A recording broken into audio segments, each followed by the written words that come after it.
ஒரு 6 பசங்களையும் 6 பொண்ணுங்களையும் ஒரு செட்டுக்குள்ள விட்டு லவ் பண்ண சொல்லி அவங்க பண்றதெல்லாம் படம் பிடிச்சி அதையே ஒரு ஷோவா போடுறீங்களே, இதெல்லாம் என்ன மாதிரியான செயல்? இல்ல இந்த மாதிரி ஒரு ஷோ இப்போ தமிழ்நாட்டுக்கு தேவையா இல்ல தேவையான்னு கேட்குறேன். இப்படி இந்த 6 பேரை பழக வச்சு இந்த நாட்டுக்கு நீங்க சொல்ல போற கருத்து தான் என்ன? ஒரு வீட்டுக்குள்ள இவங்க காதல் மட்டுமே பண்ணி யார் யாரை பிக்கப் பண்றா, யார் யாரை செட் பண்றான்னு பாக்குறது தான் எங்க வேலையா? குடும்பமா சேர்ந்து இவங்க எல்லாரும் லவ் பண்றதையா நாங்க பார்க்கணும்? அண்ட் ஃபர்ஸ்ட் எபிசோட்ல என்ன பண்ணி வச்சிருக்கீங்க?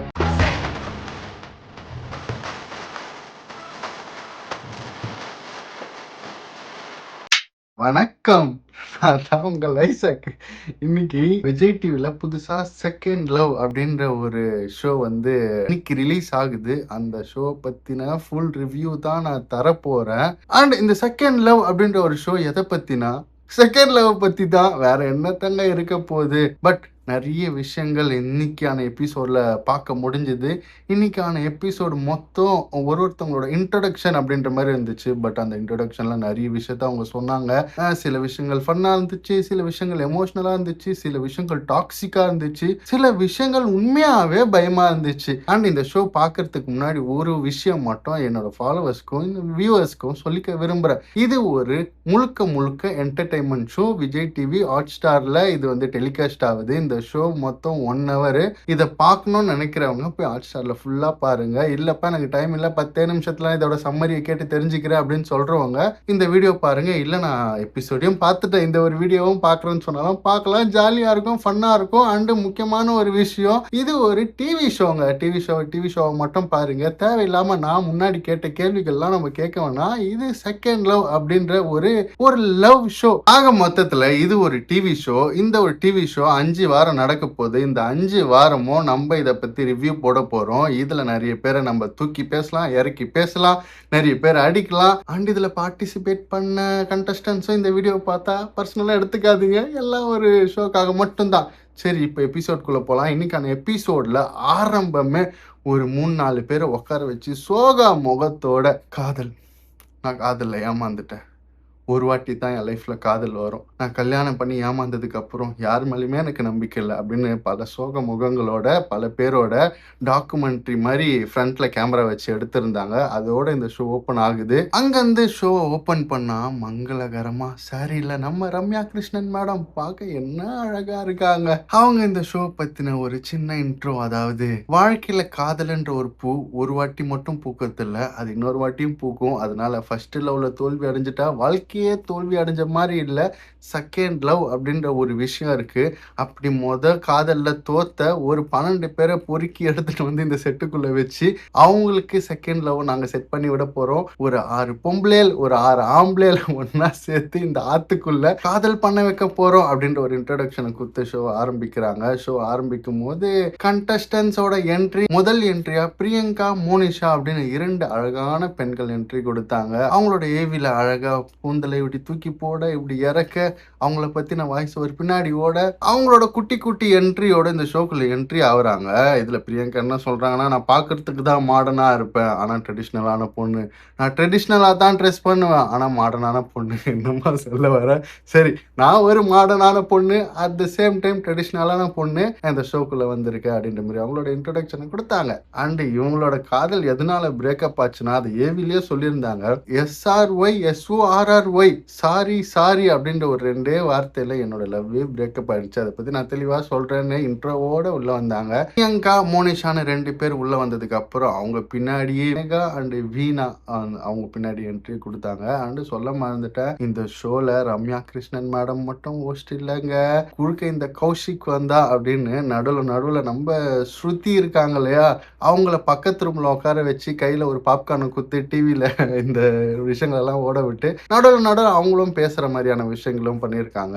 அதாவது ரம்யா கிருஷ்ணன் மேடம் சீரியஸா பேசுறதாகவும், இவங்க வந்து கொஞ்சம் இந்த பக்கம் ஃபன்னியா வந்து அவங்களுக்கு ஹெல்ப் பண்றதாகவும், இவங்க ஒரு காதல் குப்பிடா, அதாவது காதல் மெசஞ்சரா இந்த ஒரு கப்புள்ஸுக்கெல்லாம் இவங்க வந்து அறிவுரை சொல்ற மாதிரியும் இல்லை இவங்க ஹெல்ப் பண்ற மாதிரியும் ஒரு கான்செப்ட் வச்சிருக்காங்க. நடுவில் குறுக்க வந்து இவங்க பேசிட்டு இருக்காங்க. 2வது என்ட்ரியா நேகாவும் வீணாவும் வந்தாங்கன்னு சொன்னோம் இல்லையா, அவங்க பின்னாடியே 3வது என்ட்ரியா சிந்தூரி அண்ட் ஏடன் அப்படின்ற 2 பேரும் வந்தாங்க. ஆக மொத்தம் எதுவுமே தமிழ் பேர் மாதிரி தெரியல. அண்ட் யாருமே தமிழ் ஒழுங்கா பேசுற மாதிரியும் தெரியல. இந்த விஜய் டிவிக்கு தமிழ் தெரியாதவங்கள ஷோக்குள்ள கூட்டின்னு வரதே வேலையா போச்சுப்பா. ஏதோ நம்ம நாட்டுல வந்து பெண்களே இல்லாத மாதிரியும், நம்ம தமிழ்நாட்டு பெண்கள்லாம் வந்து மீடியாலேயே இல்லாத மாதிரியும், கேரளால இருந்தும் ஃபாரின்ல இருந்தும் நார்த் சைட்ல இருந்தும் கூட்டின்னு வந்து ஷோ நடத்துறாங்க. என்ன பஞ்சமோ அதுக்கு பின்னாடி என்ன சூட்சமா இருக்குதோ. சரி, விஜய் டிவி பிக் பாஸ்லயாச்சும் ஒரு 4-5 தமிழ் மக்களை உள்ள கொண்டு வாங்க. சரி, இப்ப ரெண்டு பேரையா வந்து என்ட்ரி கொடுக்க வச்சுட்டாங்களா? முதலாவது பிரியங்கா மோனிஷா, ரெண்டாவது நேகா வீணா, மூணாவது சிந்துரி அண்ட் ஏடன். இவங்க 6 பேருக்கும் என்ட்ரி கொடுத்தாச்சு. இவங்களோட ஏவியும் முடிஞ்சாச்சு. இவங்கள உட்கார வச்சு இப்பதான் வந்து ரம்யா கிருஷ்ணன் மேடம் வந்து மெயின் மேட்ருக்கே வராங்க.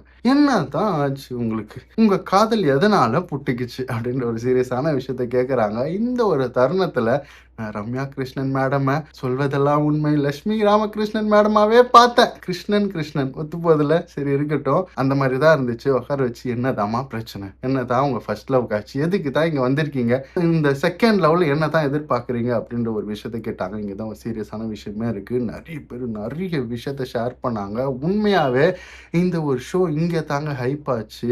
ஃபீமேல் அவங்களோட ரிலேஷன்ஷிப்ல என்னென்னலாம் ஃபேஸ் பண்றாங்க, எவ்வளோ டாக்ஸிக்கான விஷயங்கள்லாம் ஃபேஸ் பண்றாங்க அப்படின்ற மாதிரி விஷயங்கள்லாம் நிறைய பேர் ஷேர் பண்ணியிருந்தாங்க. அதுல முக்கியமான ஒரு சில விஷயங்கள் மட்டும் நான் சொல்றேன். அதுல பிரியங்கா அப்படின்றவங்க வந்து இம்மெச்சூரிட்டியான ஒரு லவ் ரிலேஷன்ஷிப்ல இருந்தாங்களாம். அந்த 6 மாசத்திலேயே இவங்களுக்கு அந்த லவ் வந்து ஒர்க் அவுட் ஆகும் போயிட்டு இருக்கு. ரெண்டாவது வந்து நம்ம மோனிஷா, இவங்க கதை ரொம்ப கஷ்டமா இருந்துச்சுங்க. இவங்க ஒரு மலையாளி அண்ட் மேரிடும் கூட. இவங்களுக்கு ரீசெண்டா டைவர்ஸ் ஆயிருக்கு. இவங்க மேரேஜ் லைஃப்ல இவங்க நிறைய விஷயங்களை ஃபேஸ் பண்ணியிருக்காங்க. இவங்களுக்கு கிடைச்சது ஒரு நார்சிஸ்டிக் பிஹேவியர் உள்ள ஒரு பார்ட்னரா, ஒரு நார்சிஸ்டிக் பிஹேவியரோட இருக்காருன்றதே இவங்களுக்கு ரிலேஷன்ஷிப் விட்டு வெளில வந்ததுக்கு அப்புறமா தான் தெரியுமா. அதுக்கு நிறைய ரீசன் சொல்லியிருந்தாங்க. அதெல்லாம் நீங்க எபிசோட்ல போய் பார்த்துக்கோங்க. அதுக்கப்புறம் வீணா, இவங்க ஒரு மாடலாமா, இவங்க ஒரு டாக்ஸிக்கான ஒரு ரிலேஷன்ஷிப்ல இருந்திருக்காங்க. இப்ப இருக்க most of the love toxic லவ்வா தான் இருக்கு. இவங்க சொல்ற விஷயம் கூட இப்ப இருக்க நிறைய லவ்ல ஒத்து போகுதுன்னு சொல்லலாம். இவங்க என்ன சொல்றாங்கன்னா, இவங்களோட பார்ட்னர் வந்து இவங்களை எல்லாருமே சந்தேகப்பட்டுட்டே இருப்பாராம். இவங்களோட சோசியல் மீடியா பிளாட்ஃபார்மோட பாஸ்வேர்டு எல்லாமே அவர் வாங்கிப்பாராம், அதை செக் பண்ணுவாராம்.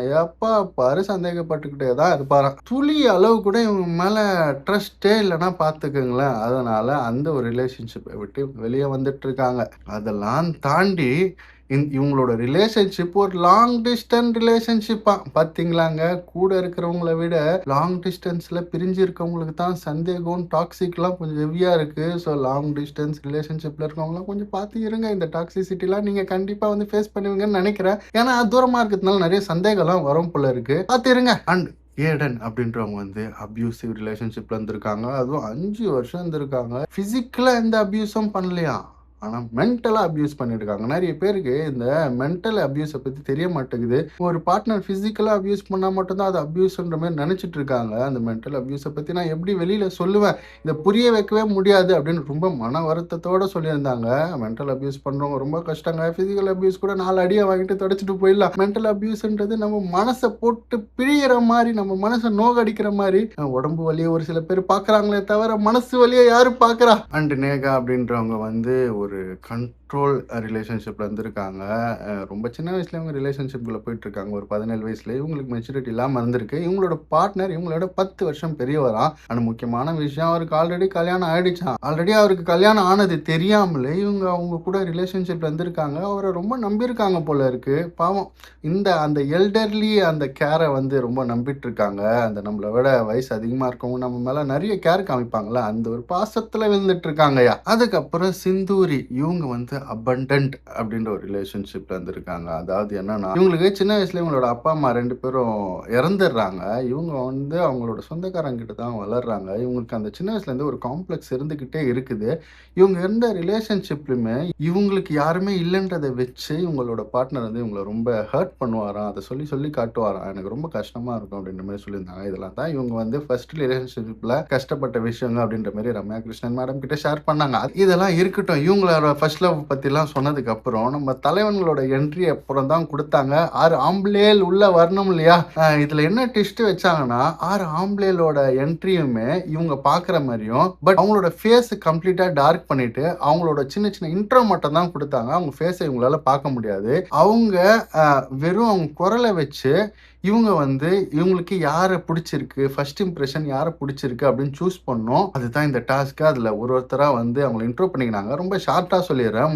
ஆள் வந்து ராஜா அப்படின்றவர் ரொம்ப அருமையான அவரை பற்றியான ஒரு மெச்சூரிட்டியான ஒரு இன்ட்ரொடக்ஷன் கொடுத்துருந்தாரு. நிறைய பேர் அவரோட இன்ட்ரொடக்ஷனுக்கே விழுந்துட்டாங்க.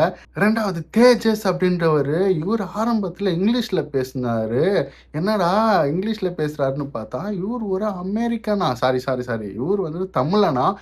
சின்ன வயசுலேயே டென்னிஸ் விளையாடுறதுக்காக அமெரிக்காவுக்கு போயிட்டு இப்போ திரும்பவும் சென்னைக்கு வந்துட்டாராம். அதனால இவர் ஒரு அமெரிக்கன் தமிழன், இங்கிலீஷ் பேசினாலும் தமிழன்டா அப்படின்ற மாதிரி இவர் பேசும்போதும் நிறைய பேர் வந்து இவர் மேலே இம்ப்ரெஸ் ஆனாங்க.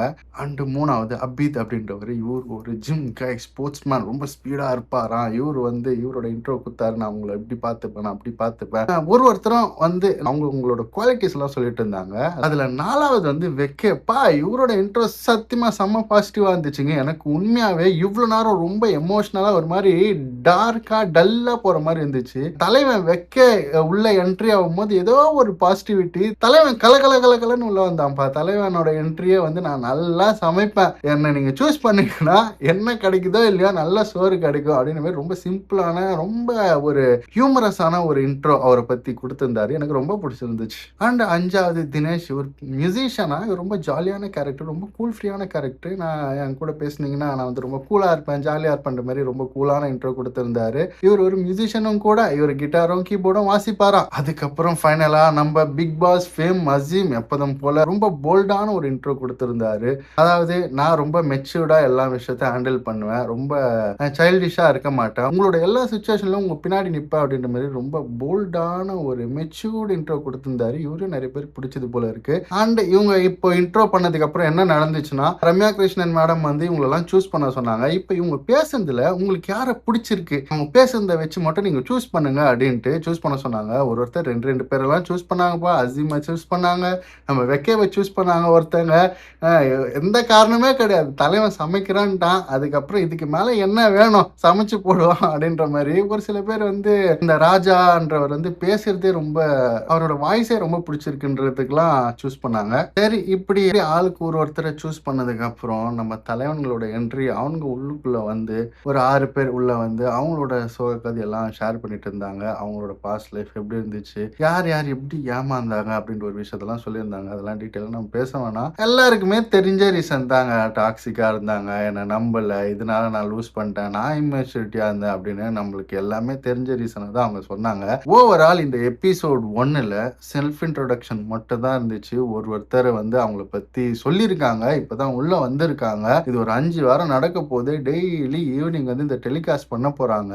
இதுல யாரை சூஸ் பண்ண போறா, யார் கூட இருக்க போறா, எப்படி இதை வந்து எடுத்துட்டு போறாங்க, இதுக்குள்ள என்ன சண்டை வரப்போகுது, என்னென்ன விஷயங்கள்லாம் வந்து ஒத்து போகுது, ஒத்து போகாம போகுது அப்படின்ற ஒரு விஷயத்தை தான் அடுத்த 5 வாரத்துக்கு பார்க்க போறோம். இது ஒரு ஷோ எவ்வளவு இன்ட்ரெஸ்டிங்கா போகுதுன்னு உங்களை விட நானுமே எக்ஸைட்டிங்கா தான் காத்துட்டு இருக்கேன். இன்னைக்கு ஃபர்ஸ்ட் எபிசோடுன்றதுனால இன்ட்ரோடக்ஷன்லயே முடிஞ்சிருச்சு. அடுத்த எபிசோட்ல தான் தெரியும் என்ன நடக்குது, என்னெல்லாம் இவங்க பண்றாங்க அப்படின்னு. சரி, எபிசோட் 1 பத்தி உங்களுக்கு ஒரு ஐடியா கிடைச்சிருக்குன்னு நினைக்கிறேன். அடுத்த 5 வாரத்துக்கு என் கூட தான் இந்த எபிசோட்ல டிராவல் பண்ண போறீங்க. வீடியோ பிடிச்சிருந்தா சப்ஸ்கிரைப் பண்ணி வச்சுக்கோங்க. நாளைக்கு செகண்ட் எபிசோட்ல உள்ள என்ன நடந்துச்சுன்னு கம்ப்ளீட்டா சொல்றேன். Until then, bye from Isaac.